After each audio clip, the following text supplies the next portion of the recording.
नमस्कार विद्यार्थी मित्रांनो, आपण आजच्या या व्हिडिओमध्ये बघूया सम आणि विषम संख्या हा छोटा पण महत्त्वाचा टॉपिक. यामध्ये बघा समसंख्या म्हणजे काय हे सरळ आपण बघूया. ज्या संख्येच्या एकक स्थानी 0, 2, 4, 6, 8 यापैकी एखादा अंक असतो तिला समसंख्या म्हणायचं. आता हे झालं वाचून. आता आपण प्रत्यक्ष समजून घेऊ. उदाहरणार्थ बघा, एखादी संख्या आहे, ही संख्या मी घेतो. तर या संख्येच्या काय म्हटलंय, एकक स्थानी. मग एकक स्थान कोणतं असतं? हे जे शेवट असतं त्याला एकक स्थान म्हणतात. ह्या शेवटी कोणता अंक पाहिजे? यांच्यापैकी कोणता तरी एक. बघा 0, 2, 4, 6, 8 याच्यातला हा 4 इथं आहे, इथं आहे, म्हणजे ही कोणती संख्या आहे? समसंख्या आहे. कोणती संख्या आहे? समसंख्या. आता तुम्ही म्हणाल सर हे लक्षात ठेवायच्या कशा या संख्या? ह्या संख्या लक्षात कशा ठेवायच्या? तर बघा, तुम्हाला दोनाचा पाढा येतच असेल. दोनाचा पाढा कसा आहे? बे एक बे, बे दोन्ही 4, बे त्रिक 6, बे चौक 8, बे पंचे 10 इथपर्यंतच लक्षात ठेवायचा. हे बघा, ह्या दोनाच्या पाढ्यातलं 2, 4, 6, 8 2, 4, 6, 8 ही संख्या येते आणि ह्या 10 मध्ये हा 0 येतो, 0 येतो, तो घ्यायचा. बरोबर.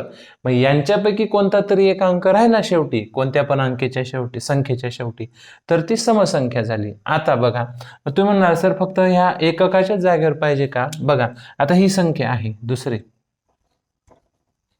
याच्यामध्ये बघा एककाच्या जागेवर, सर एककाच्या जागेवर 4 आहे, तो ह्या गटातला आहे बरोबर, आणि इथं पण ह्या गटातली एक संख्या आहे. आपल्याला ह्या पुढच्या संख्येचं काही घेणं नाही, फक्त शेवटी एककाच्या जागेवर याच्यातला आहे का ते बघायचं. याच्यातला आहे म्हणजे ही समसंख्या. जास्त डोकंच लावायचं नाही. ह्या गटातला एखादा अंक शेवटी असला की ती समसंख्या. मग आता बघा, एकूण अंक किती आहेत? मी लिहितो बघा, 0, 1, 2, 3, 4, 5, 6, 7, 8 आणि 9 हे अंक आहेत. याच्यामध्ये हे जर काढून टाकले आपण, बघा हा 2 काढला, 4 काढून टाकला, 6 काढला, 8 काढला आणि 0 काढला, तर उरले कोणते? मग बघा, क्रमाने जर म्हटले तर 1 घेतला, 2 काढून टाकला, 3 घेतला, 4 काढून टाकला, 5 घेतला, 6 काढून टाकला, 7 घेतला, 8 काढून टाकला, 9 घेतला. मग हे जे समसंख्या ठरण्यासाठी हे अंक आहेत ते काढून टाकले, मग उरले कोणते? 1, 3, 5, 7, 9 असं पण लक्षात ठेवू शकता. बघा, 1 इकडं, 2 इकडं, 3, 4, 5, 6, 7, 8 आणि 9 आणि 10 मधला 0 इकडं सममध्ये. म्हणजे अशा पद्धतीने सुद्धा आपण काय करू शकतो? सम आणि विषम संख्या लक्षात ठेवू शकतो.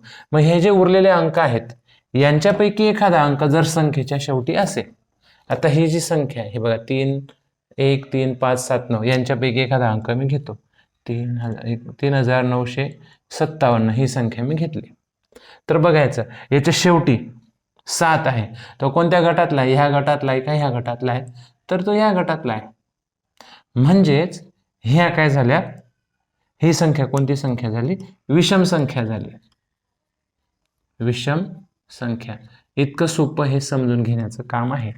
फक्त काय करायचं, या संख्या लक्षात ठेवायच्या, 0 आणि 2चा पाढा 8 पर्यंत.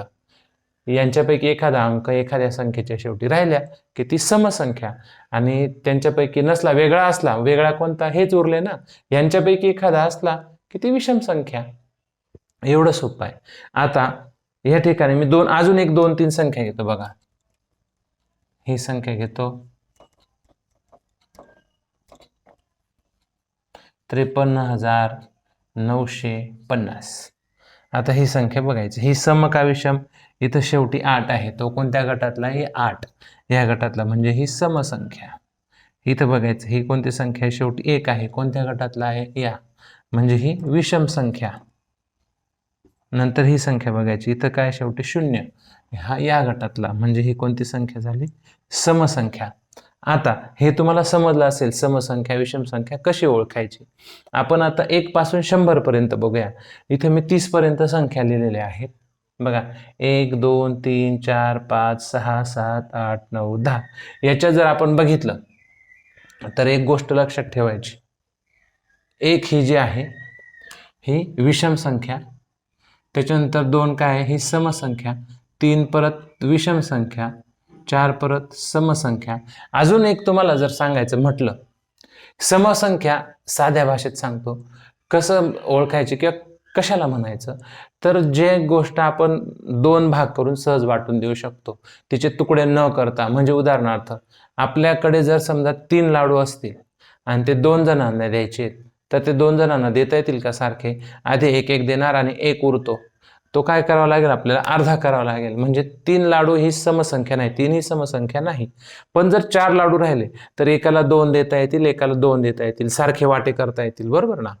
तर ती राहते समसंख्या. हे लक्षात ठेवा, समसंख्येचे नेहमी 2 सारखे वेगळे तुकडे न करता भाग करता येतात.